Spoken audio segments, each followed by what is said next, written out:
Well, hi there. Thank you for joining me for the latest edition of Telile 24/7. I'm your host, Adam Cook, and to start off this week's show, I wanted to give you some background on what led to Telile 24/7 in the first place. You see, I'm part of a program called the Local Journalism Initiative. It's run nationally through the Canadian Association of Community Television Users and Stations, or CACTUS for short.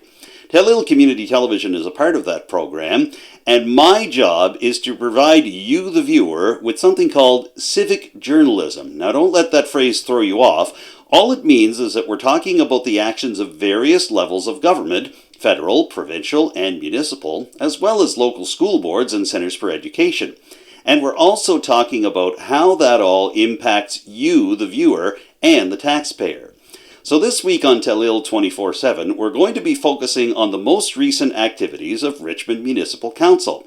They had a very busy docket at the latest Committee of the Whole meeting at the Richmond Municipal Building in Arishat, and they actually had some updates on various issues that we've been following on Telile 24/7 since the show first signed on in February of 2020.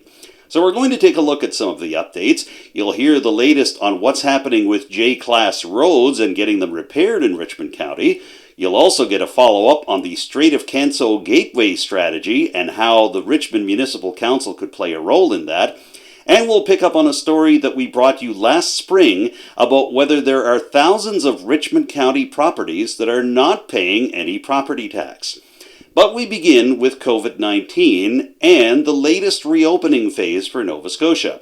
We're now into the third week of Phase 5, which is supposed to be the final reopening phase for Nova Scotia, and that is leading a lot of people and a lot of folks who run everything from restaurants to retail to municipal offices to try to figure out whether proof of vaccination is required in these instances. And that particular dispute came to the Richmond Municipal Council table as well during the Committee of the Whole meeting that was held on Tuesday this past week. Let's take a look at what your Richmond Municipal Councillors, the Warden, and the CAO had to say about whether proof of vaccination should be required in municipal buildings. I wanted to add this item to the agenda because I've been seeing many municipal councils have a conversation on mandatory vaccine policies for employees. I know certainly the government of Nova Scotia has set an example of adopting such a policy, and Nova Scotia Public Health continues to call for people to get vaccinated. So I really just wanted to bring this for discussion at Municipal Council because of what the discussions that I've been seeing going on in the news in other areas. I know recently Halifax, I think Council did adopt a mandatory vaccination policy, but on the other hand, I think CBRM has chosen not to. So there's all sides of the equation on this, and just wanted to open it for discussion and thoughts from councillors. Yeah, I read today something about Inverness County, I think, was doing a bit of I think staff was doing a bit of an anonymous survey within the employees, amongst the employees, try and get a bit of a better sense. Yeah, I know what you mean. I see it both ways. I think it's something we'd have to consult our lawyer for, but it's definitely a discussion we have to have. I would be inclined to lean in the direction of Councillor Brent, but I think a lot of organizations have not gone to the mandatory vaccination, but rather to the, I call it like modified mandatory. So where if you're fully vaccinated, then you just proceed as if normal, and then if you're not fully vaccinated, then you would just need to submit to routine testing to ensure the safety. And I tend to like that approach. I'm personally not interested in forcing anybody to become vaccinated, but I am also wanting to make sure that everybody is safe, particularly our public-facing employees. Right. So I would be inclined to, I call that a modified mandatory or whatever the term is for that, but that would be my inclination.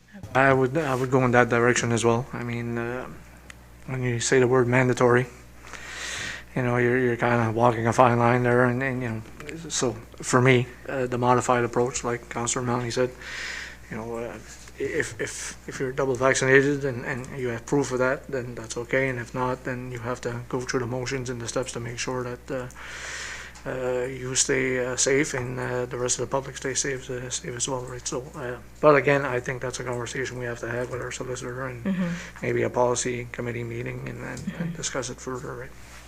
We're under the thumb of the provincial government anyway, so if they're going to implement the policies, they're only going to allow municipal to go so far or so long before they decide to make it mandatory for whoever they're going to make it mandatory for.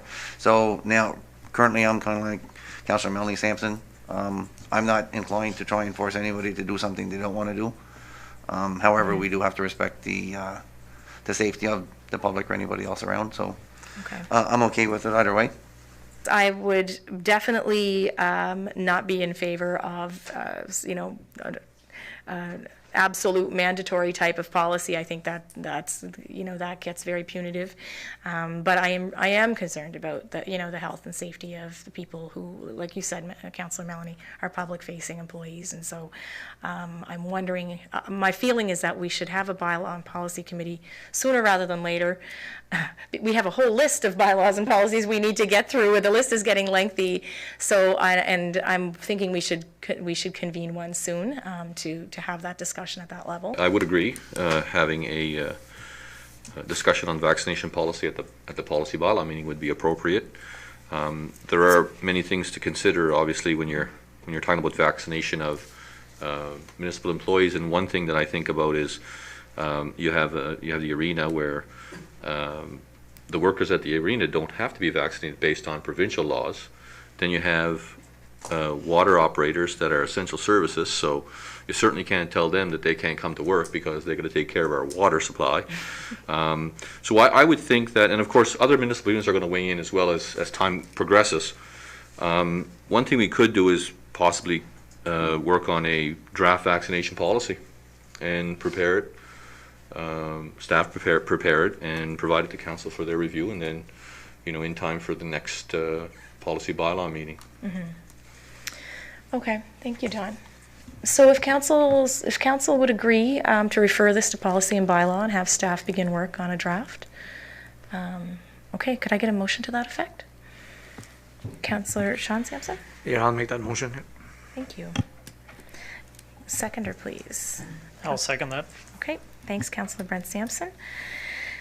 Any further discussion? Question? All those in favor, please say aye. Aye. Those opposed? Okay, that motion is carried. Now, another aspect of the whole COVID-19 situation and what's appropriate and what's not at Phase 5 of Nova Scotia's reopening strategy is whether municipal councils should be having in-person meetings. And that issue also landed on the Richmond Council table in Arichat last week. So let's take a look at what councillors, the warden and the CAO had to say about whether Richmond Council should keep going on with in-person meetings. And you might actually learn a little bit about the humility offered by some Richmond councillors in terms of how they're doing in the Zoom and teleconferencing era of municipal politics. Let's take a look right now. It does have an implication on how the public can be engaged in our meetings. So obviously, our primary goal here must be to keep everyone safe, and we're all staying masked up and following the guidelines. However, when we do come in chambers, it does right now limit the number of the members of the public that we could invite to probably 6, just based on physical distancing requirements, and when you consider us being in here already along with media.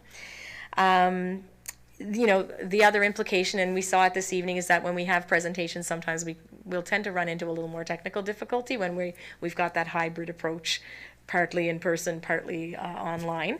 However, when we do the meetings electronically, it's also, for many not as accessible, although in both cases, the meetings are being aired on Telile. So there's a lot of sort of public engagement things that I think we need to consider. And I just, rather than have this discussion every time, I'm wondering if councillors have an opinion. Should we continue with in-person for the time being, watch the COVID numbers, and then go back to virtual? Right now, under the emergency measure or the state of emergency, we do have the ability to do virtual meetings. We could do every other. So there's all kinds of options on the table for us, but I would like to hear from councillors your thoughts on that. Deputy Warden? Yeah, I mean, I've always been I've always been for an in-person, possibly because I'm probably the one with the most electronic difficulty of all. Every time we happen to log in, so this way here, all I have to do is reach over and have Yvonne fix my mic or adjust my computer. So I'm definitely, a vote for the in-person. And honestly, I find that we seem to be able to, I guess, look around the room and have a better feel of, or better atmosphere as we hold council, as opposed to, through a computer screen. Yeah, certainly from a chairing perspective, it's nice for me to be able to see you guys and trying to figure out who's next. Councillor Brent Sampson?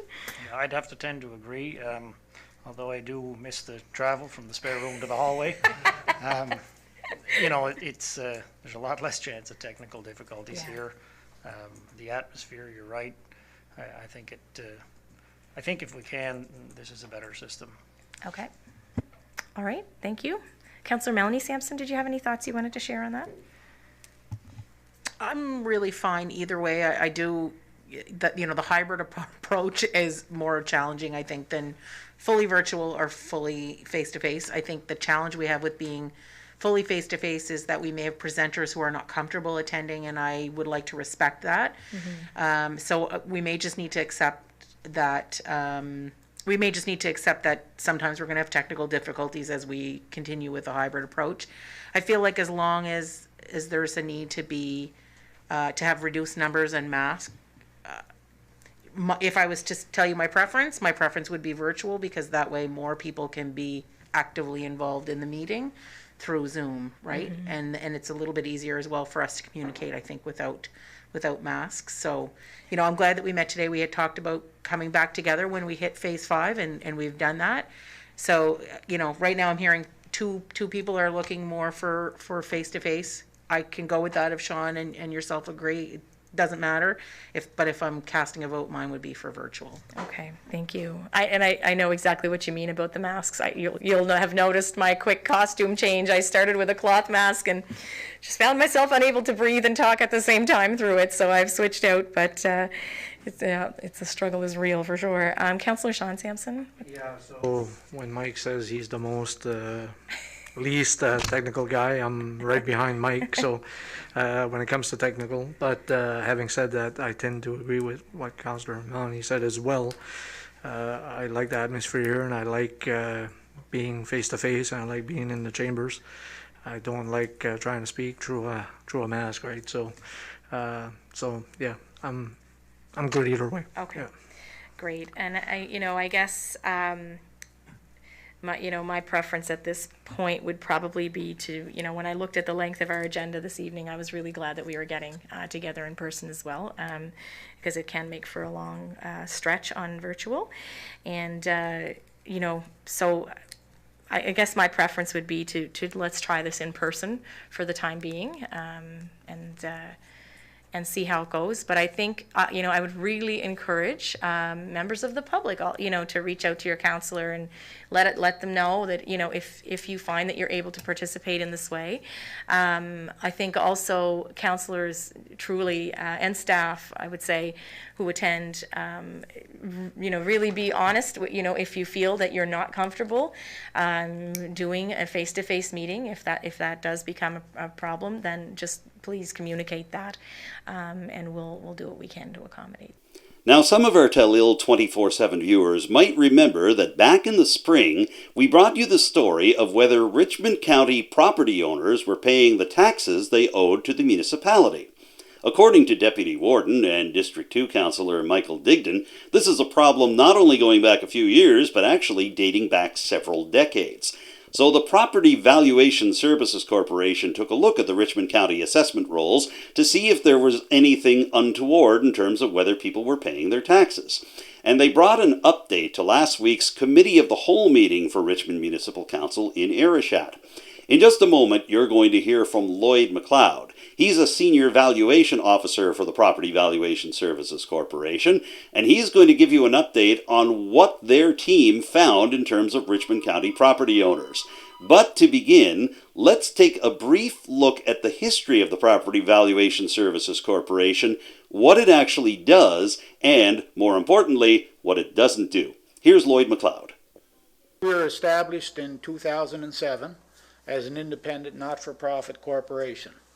So before that, we were part of municipal affairs. We were a provincial department. Leading up to 2007, before 2007, a few years before that, I believe, the province transferred the cost of assessment to all the municipalities in Nova Scotia, and you all share to pay for the service. So once that happened a few years later, the municipalities felt that they wanted more say in the assessment since they were paying for it. So that was kind of what started the ball rolling and moving assessment out of the provincial government and into an independent not-for-profit corporation. So we are governed by a board of directors. We have representation from different municipalities across Nova Scotia, and we also have some representation from the private sector. Our budget from the municipalities is roughly 17 million a year.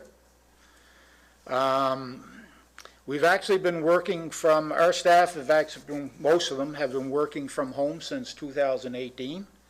We have 120 staff in 62 communities across the province. So when I first started working here, we had an office upstairs in the courthouse. We had an office in Port Hawkesbury, we had an office in Port Hood, and we had an office in Bedeck, and so those are just the offices we had around here. I think we had 15 offices across the province. But since we started, we reduced the number of offices we have, and people are now working from home. It's actually worked out quite good for us. Well, luckily, we were probably a year ahead of COVID, or 2 years ahead of COVID when we started. But the other thing is that we had a lot of people that were traveling. So we had assessors that were living in Ayrshire and traveling to Port Hawkesbury. We had assessors living in Port Hood. They were traveling into Port Hawkesbury in the winter every day, back and forth, right?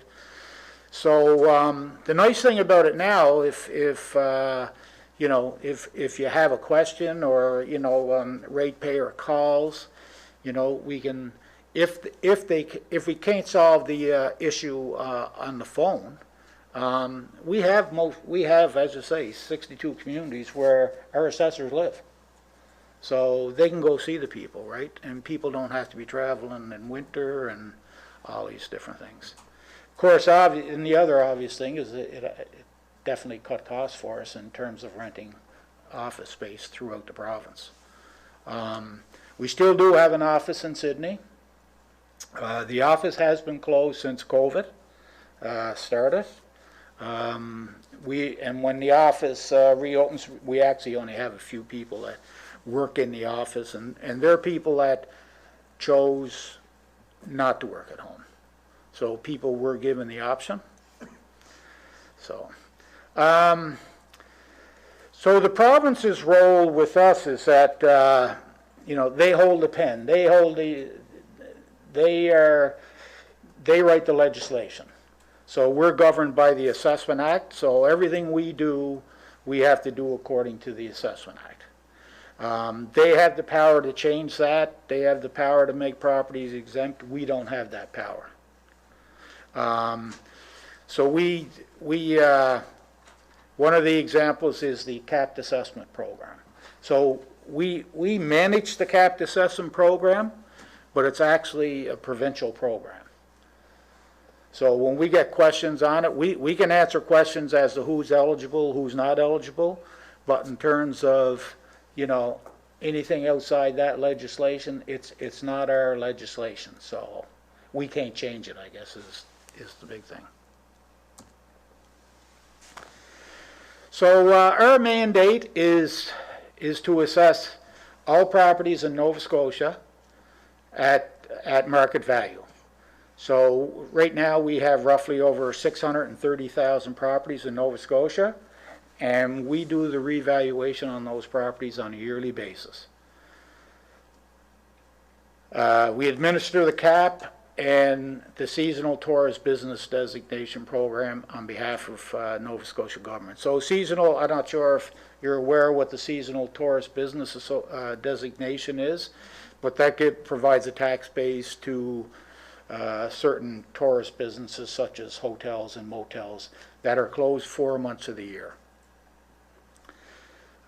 So the hotel, motel owners that fall under that, they have to apply for that on a yearly basis. And they have to apply, I believe it's by September 30th. So some of the things that we can't do, but people think we can't do, we get lots of calls on this, as you get calls on assessments, we get calls on tax rates, of course. And we don't set tax rates. So that's a responsibility of the municipality, and I don't have to tell you that because you all know it. Another thing we don't do is we don't create PIDs and we don't create accounts. The province does that under the land registry. We don't collect property taxes. We don't create tax policy, and we don't provide tax relief. So under the Assessment Act, as I said, Section 42 states that we are required to assess property at market value. And that's just simply the opinion of the assessor, what would be paid if it were sold on a prescribed date by the director in the open market by a willing seller to a willing buyer.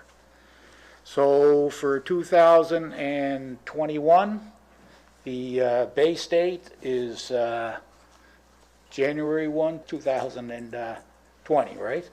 So, so some people will, so the sales that we look at to determine that would be sales that occurred during the year 2019, because we look at a full year of sales.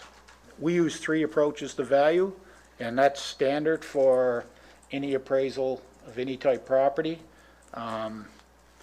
We use the cost approach. Cost approach is most times used on special purpose properties, large industrial properties. We use the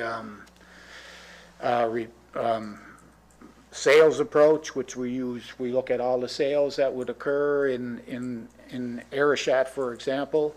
We divide this municipality up into what we call neighborhoods, and so that we don't compare the sales that occurred in Arichat with the sales that occurred in St. Peter's. They're separate neighborhoods. So that's how we go about determining. The other thing is the last approach we use is an income approach, and that's typically used on shopping centers, apartment buildings over 4 units, hotels, motels, and office buildings.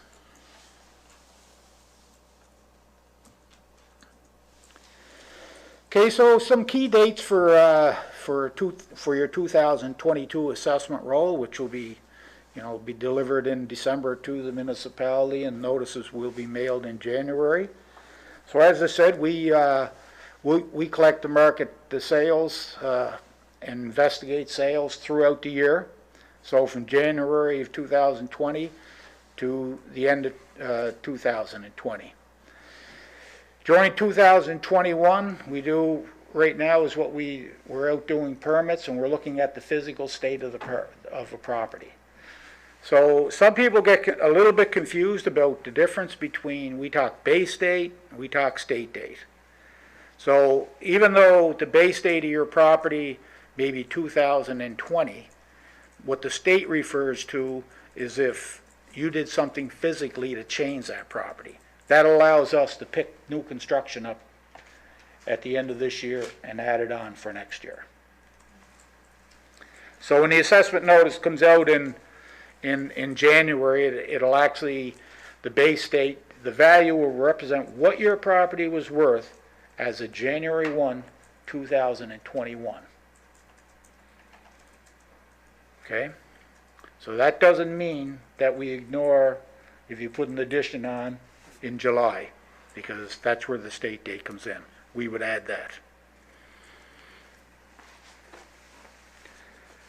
Just as a note, the 2022 assessment values, this will be the first reassessment where we will see an impact from COVID. So a lot of people, particularly more so on the commercial side, but expected to get a break for 2021 because, for instance, some hotels had to shut down, for instance, right? Who would ever thought the Prince George in Halifax would actually shut down? The problem is that the base date was January 1, so it was before COVID. So they'll get any change they get in their assessment as a result of COVID will be actually 2022. Confusing.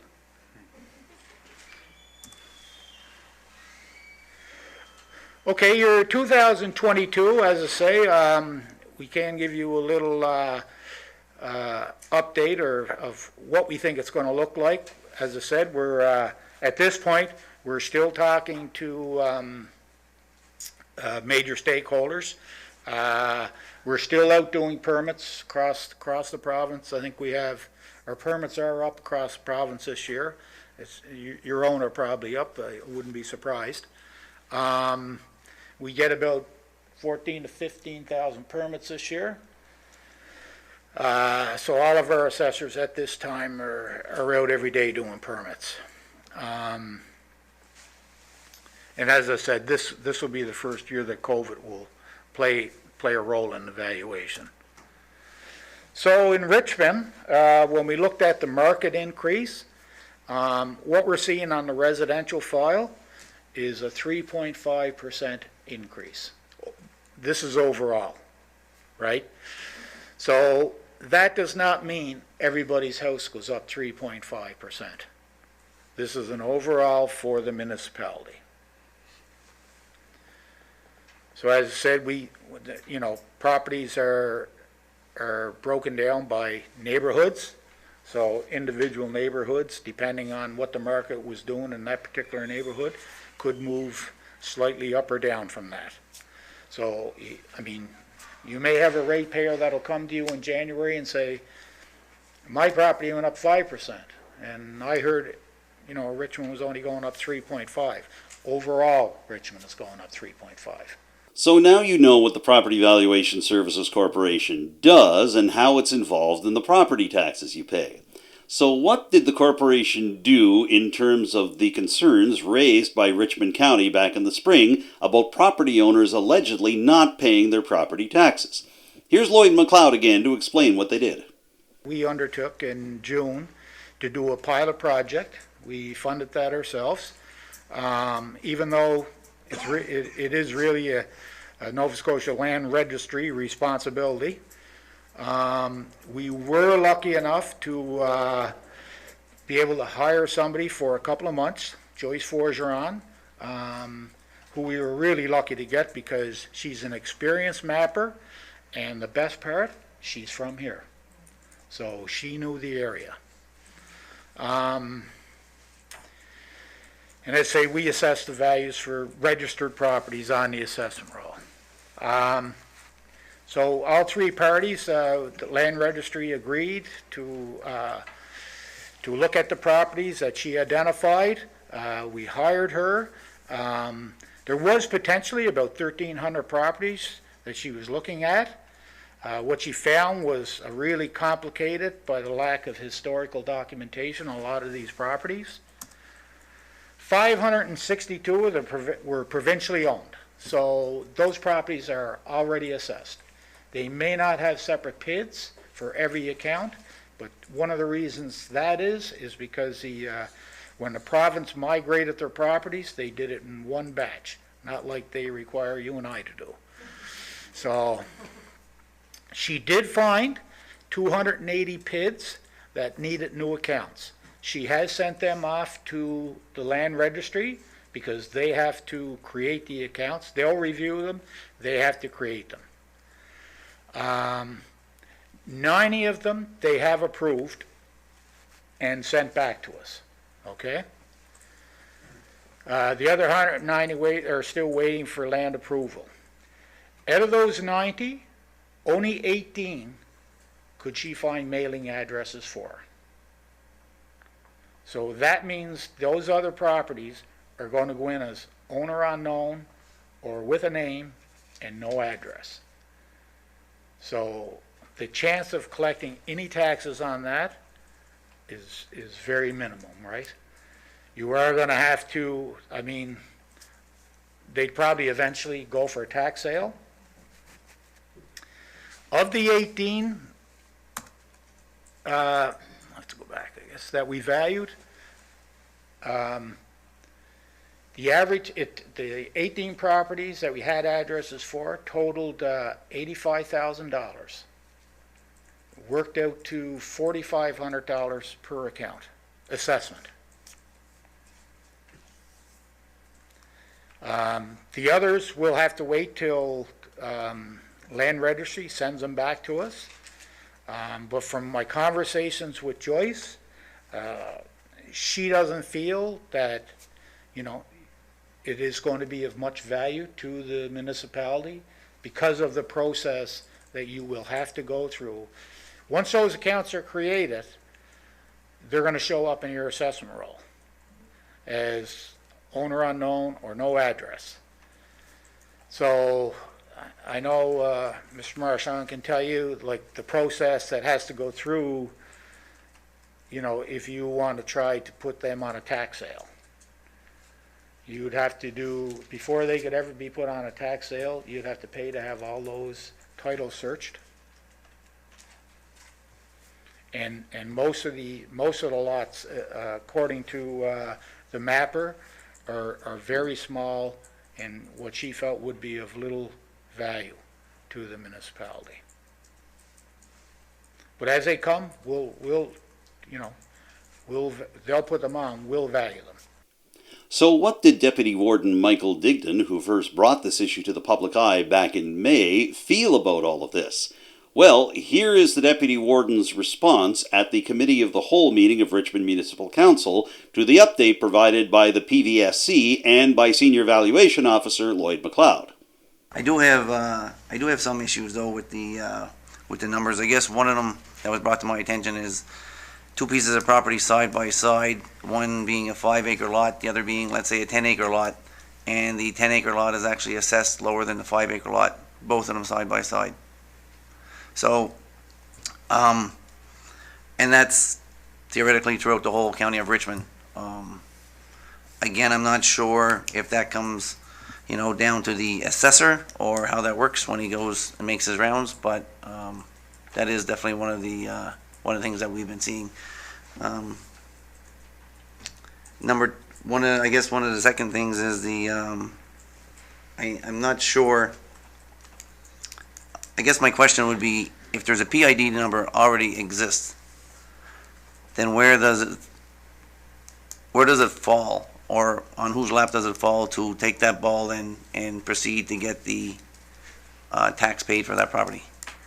Because I personally found over several hundred PID properties that I researched, and zero taxes are being paid on them. So you found PIDs, not account numbers. Correct? Right. So I took that PID number. So the people that created the PID, the mappers that created the PID, do not have enough confidence in the information they found on that property to create an account, so that we would value it for a tax bill. That's what that tells me. So I contacted a gentleman that has 26 PID numbers on 26 different pieces of property, has not been billed yet through the county of Richmond, and there's no assessment on his properties. He has 26 PIDs. Yep. So on 26 different parcels of property within Richmond County, right. and has not paid taxes on any of them. So would that have been a subdivision, Nope. a past subdivision? Nope. I mean, I'd have to look. And I'm just, Yeah. again, it's only scenarios that I Yeah. ran across all the way through, Yeah. but that being one of them, so when I seen the number 18 as the address for only 85,000, I find that very low, considering I have at least 20 or 25 on my list of people, some that I know personally, that do not pay property taxes. Well, I mean, if you want to give us the 25 PIDs, I'll have them investigate it. I mean, it's the same as, your first question about how can one property that has 10 acres and another have 5, and the one with 10 is assessed for less than the one at 5. Certainly, when we do valuation, we're looking for consistency in our valuation. So, if we knew about that, we would check that, right? There's different possibilities, and maybe you know the property, I don't. If any other councillors have questions, or Deputy Warden, if you wanted to submit a list of properties, I definitely encourage you to do that if you had serious concerns about them. But I do need to cut us off there. I really, really appreciate you both taking the time to come and speak with us this evening. I think this has been extremely helpful. I know that, I know that it was an undertaking for you guys to take on the pilot project, and we appreciate that investment because I think it is something that certainly councillors and constituents were wondering about, and want to make sure that there's fairness in our approach as we go forward. So thank you very much for your time.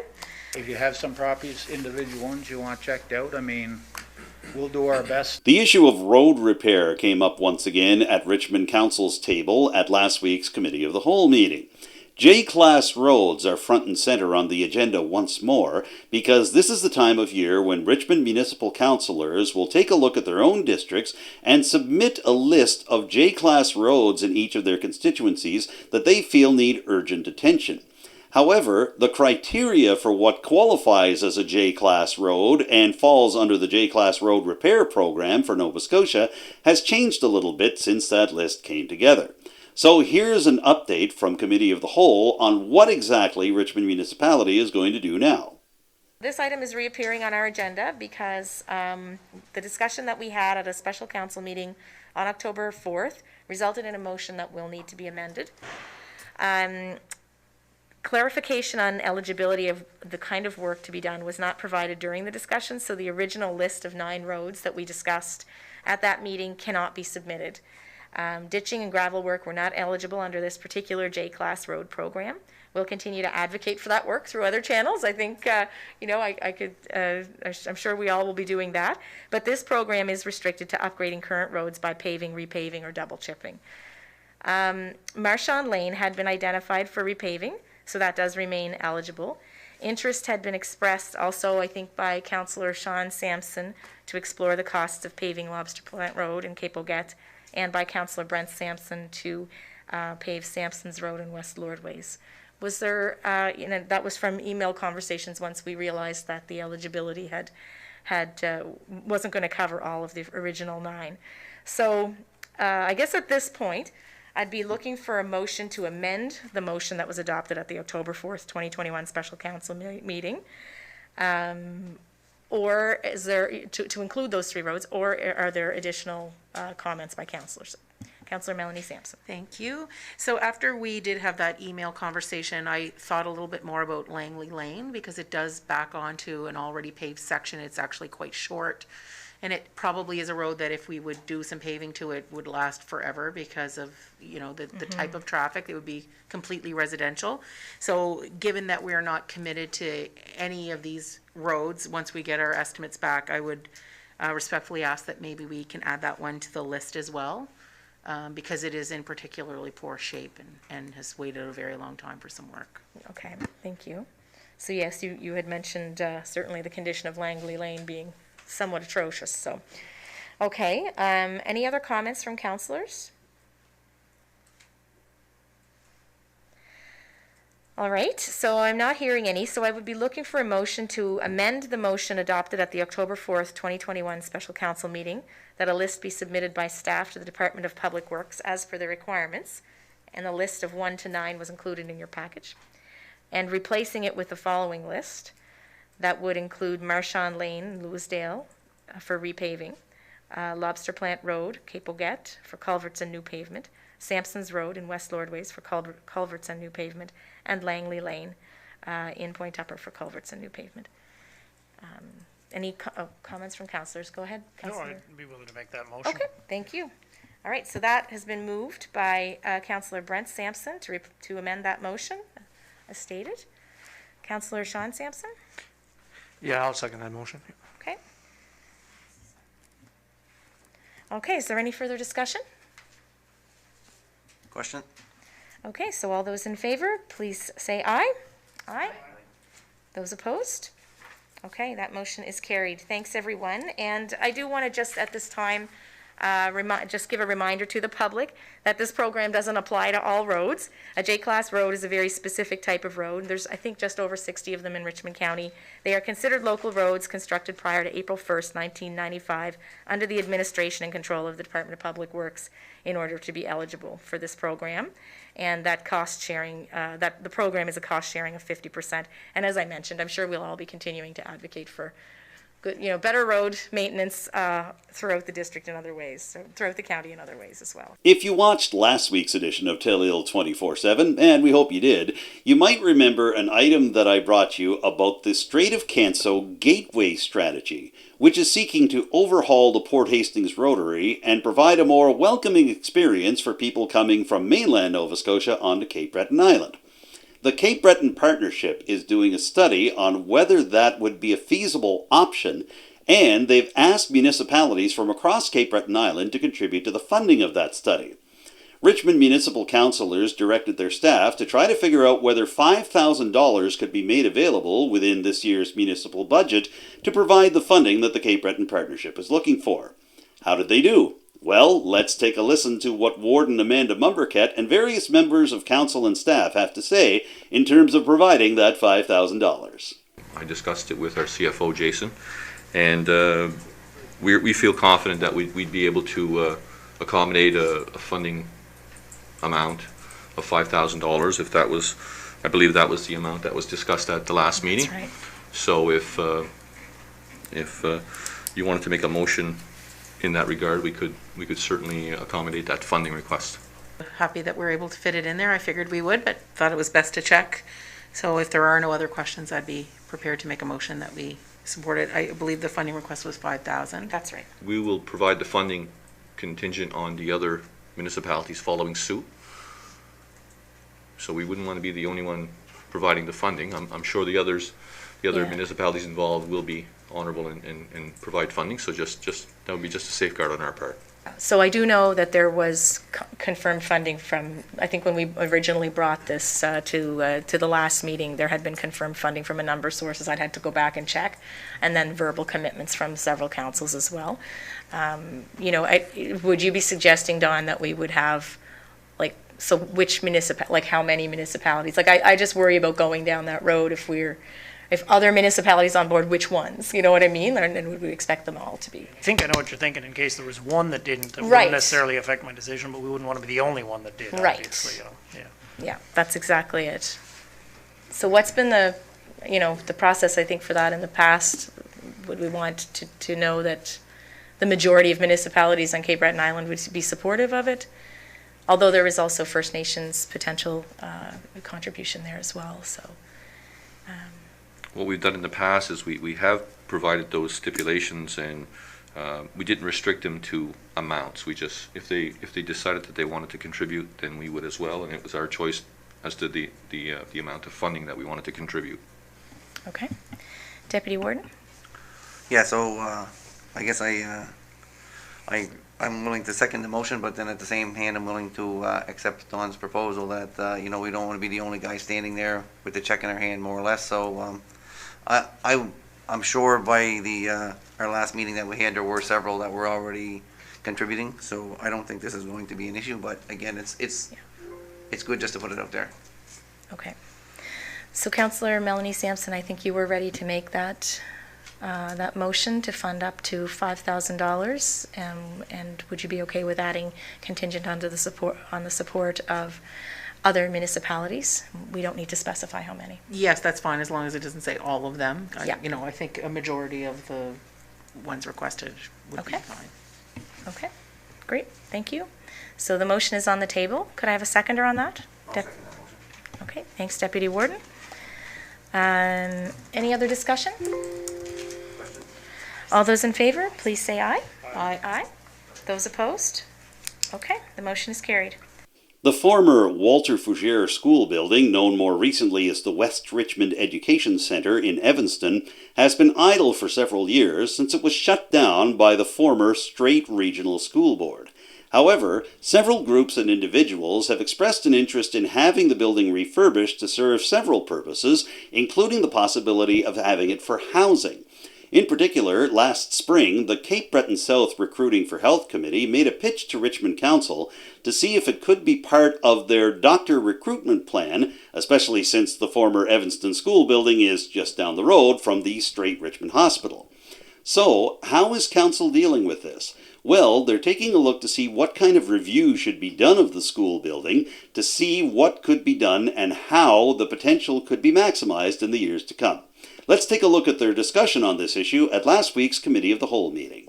I recall providing you a timeline. I thought it was going to be at the end of this month, but we actually got it a little early. Didn't have a lot of time to look at it because we did get it, as you can see, the letter is dated October 6th. So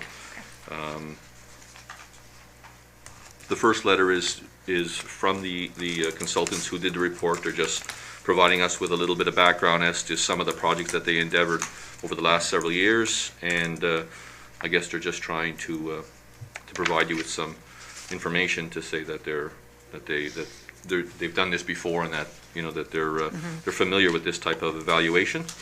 The plan itself is quite lengthy. It's certainly something that it would take some time to go over if you wanted to peruse it. However, I mean, it could be something that we could discuss at the council meeting if that's an option.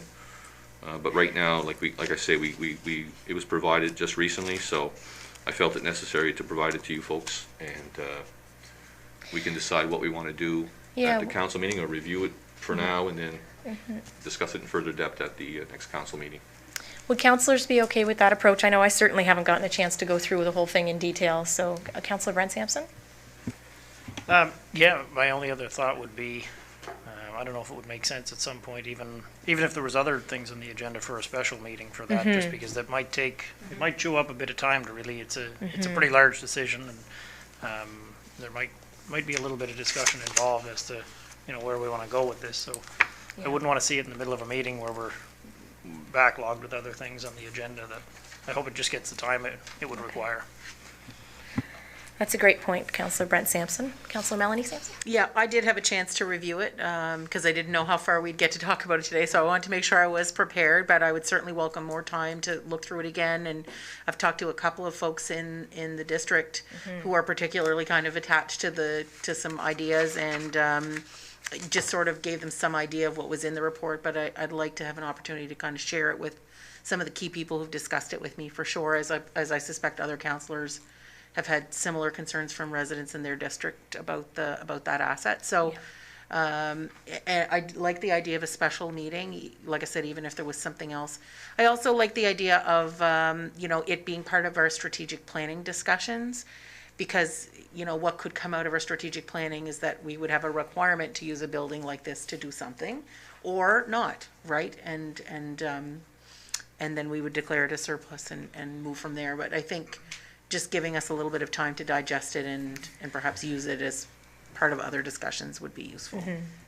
Okay, great points. Any other questions or comments on that? Councillor Sean Sampson? Yeah, I just want to reiterate what Councillor Sampson said. I mean, I went over it myself. I was never so happy to see photos at the end of it because It's lengthy. I was going through some pages and numbers there, and I was like, I was never so glad to see some pictures. But I think like the councillors mentioned, I think it needs more time to be discussed, and so I would welcome a special meeting for that discussion for sure. All right, so maybe we could look at a special meeting maybe later in the month to discuss it. Would 2 weeks, like maybe 2 to 3 weeks, give folks enough time to, because I appreciate there's some consultation you may want to do in your community as well, right? Councillor Melanie? And I would think that meeting, like any of our meetings, would be open to the public in some fashion, whether that's by Zoom or whether it's, depending on what the restrictions are, because I feel like there may be some folks who may want to come and just speak on what's happened in the past or what they envision. Or Sure, yeah. Oh, that's great. Great point. Okay, so rather than try to land on a date for that right now, why don't we just ask staff to maybe look at a 3-weekish sort of time period? It'll get us past our next regular council meeting, give us time to kind of consult with some folks in community, and then we'll establish a date from there. Does that make sense? Okay, is that okay with you, Don? Is that, yeah? Okay, great. The new slate of Richmond councillors has tried to add more transparency to their council meetings and proceedings since taking office nearly a year ago. And as part of that, a discussion recently arose at Committee of the Whole as to whether departments and committees of council should be providing regular reports at either Committee of the Whole, the regular monthly council meetings, or both. So how did that discussion go? Well, here's a snapshot of what the individual councillors and CAO Don Marchand had to say last week. Next item on the agenda is department and committee reporting, and I think on and off I've had individual conversations with folks about this. Just interested in hearing from councillors right now on potentially having a more formalized and regular approach to either department or committee reporting. You know, I guess the questions I would have is it needed? What format could it take? How could it be delivered? I'm not really interested in placing a lot of extra onerous requirements on staff when they're busy doing their work, but at the same time, I think, it might be nice to have some sort of regular type of reporting that we would bring through council so the public hears it as well, because I mean, we all talk, you know what I mean, but just from a public perspective. And then alternatively, committees, we, especially when we appoint members of the public to sit on committees, how do we make sure that that line of communication stays strong with us? So I'd like to open it for discussion with councillors to see your thoughts on that. For me, Madam Warden, I agree with you. I mean, when it comes to committees and policies and bylaws and everything that these committees are doing, there's nothing wrong with making sure that there's reports out there for the public. Consultation and transparency when it comes to all these committees and what's being agreed upon and what's voted on and all this stuff. No, I'd welcome that for sure, yes. There are committees, of course, that are always attended by the public. So, I mean, our audit committee is attended by the public. It's open, so they have the opportunity to attend. The bylaw policy committee meetings, the public is welcome to attend. So it would be a lot of extra work, and our current meetings, our current committee of the whole meetings and our current council meetings are usually 2 pages of items. So, I mean, to go ahead and start talking about committee reporting, how in-depth would you want to be? How in-depth would you want to get? What kind of a report would you want to get from? I mean, are we talking every committee, like PAC? Are we talking EDPC? Are we talking all these committees that all the councillors sit on? I don't know if that's really necessary. If there was a few certain committees that you wanted to get updates on, I'm not really sure how that would, in the form of a email or what have you, but to discuss it at council. I mean, like those committees are public, so people are able to attend. So I don't. That's just my thought on some of the committees. As far as departmental updates, same thing. I mean, we would have department updates on a monthly, quarterly, semi-annually. I don't know. It certainly would fill up the agendas as well. Councillors are welcome to call me at any time to get an update on what's going on in a particular department, and I can update them. And then if there's any concerns that any of the public have, they can relay that message to them and discuss it with them by email or by phone or however they feel necessary to relay that information. Yeah, I know what you're saying, Don. I would agree. Like, if we would do something like that, we would need to have a bit of a schedule. Like some of the other, just an idea of some other committees that I would sit on, or boards that would have like subcommittees or have departments, is basically we would just get a report from the CAO. It depends, every 2 months typically, and it would be like super basic stuff. So it would just sort of say, HR, added staff, subtract staff, whatever it is, in your case, public works, that the study is complete, or just really basic stuff, just so that you'd have a general idea. that we don't discuss them at our meetings. They are just simply circulated like on a timely basis. You know, like I said, every 2 months, by the middle of the second month, you just get an email that just sort of says, this is what's going on. And we could do the same thing for committees. And it could be as simple as like the committee hasn't met in 2 months, or the committee has met and the minutes are available if you want to see them, or whatever. And I don't know that we need to talk about them in chambers, like, because again, I think that it just would take way too much time. And we'd be talking about, well, we all know how to read, so we can read it. And then if there's something that we want to discuss or we have questions, right, then we could reach out to you, Dawn, for some clarification. And if we feel like it needs to come to council based on what we're seeing, well, then that's the thing to bring. So I do like the idea, because I feel like sometimes a lot of time spreads between meetings or between updates of things, and we maybe miss some important pieces. So I agree. I definitely don't want to make it a ton of work. I think a real point form, easy is, like I said, could just be, you know, the committee hasn't met. It could be quarterly too. Like I don't feel like it needs to be, you know, every month for sure. I don't feel like that's necessary, but, you know, every couple of months or every 3 months or whatever would be probably fine. Yeah, I agree. It would be nice to get something quarterly. However, I also agree with our CAO that we are putting a little bit of extra work on all the staff, and at the same time, we're saying, you know, basic. So what's basic to me might not be basic to you, and we're not really giving him, I guess, a guidance to go by. So I think we got to do it one way or the other. We either got to give them, you know, a guideline to follow that we're all okay with, or we have to, at the end of the day, whatever he presents us with, then we have to accept. Otherwise, you know, we're just. Yeah, I think too that the point you're making about extra work, it's not potentially not just going to impact staff, but we have volunteers who we appoint to committees on our behalf, and I wouldn't want to, you know, create a situation for them that they would find onerous, but at the same time, would really like to know what's going on with you know, Destination Cape Breton or a service or a Superport Corporation or whichever, you know. So, and I know we can reach out and call anytime, but I really do think there's a value in having some of that information public as well. So I'm wondering if perhaps we could establish a smaller group to kind of look at what our committees are right now and the different types that we have, ones that are council only, obvious, and staff only, that maybe that would be treated differently than, you know, ones where we have appointments, that type of thing. Just a thought. Deputy Warden? Yeah, so I guess my thought would it be fair to maybe for each councillor that's sitting on a board or on a committee to provide the CAO with a little bit of feedback of where we're at and what we're doing, and then as for in-house, then he could provide the feedback to us and to the rest of the residents of Richmond County. If that's what you mean with that, I guess that's the only way I can.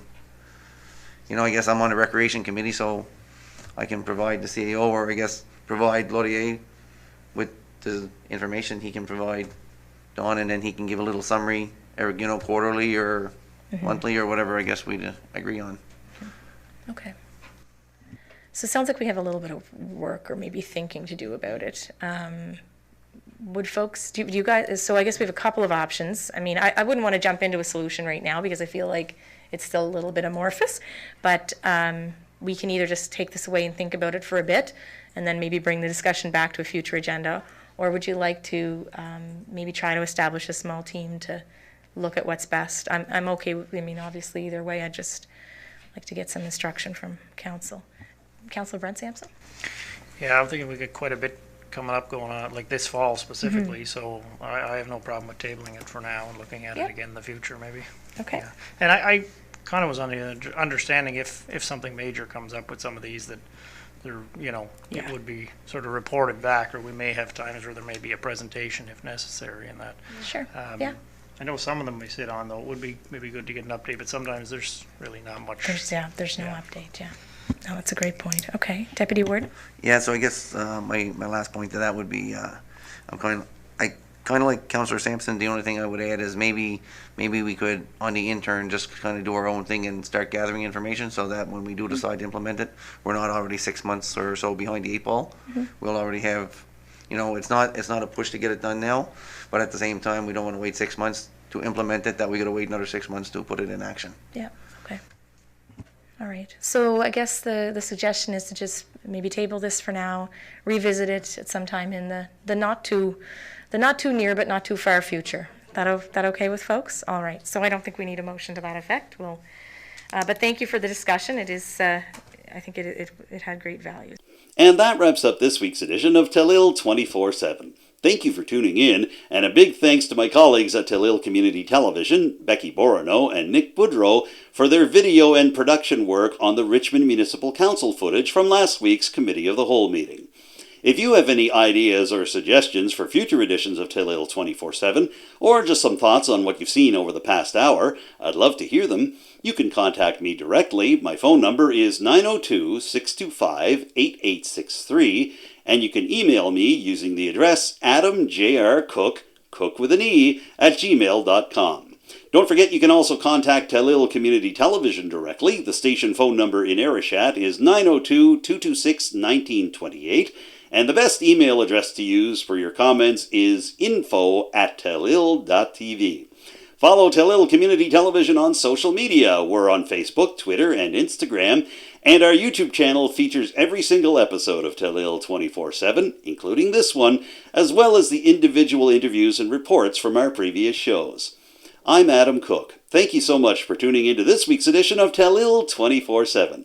I look forward to seeing you again next week. Bye for now.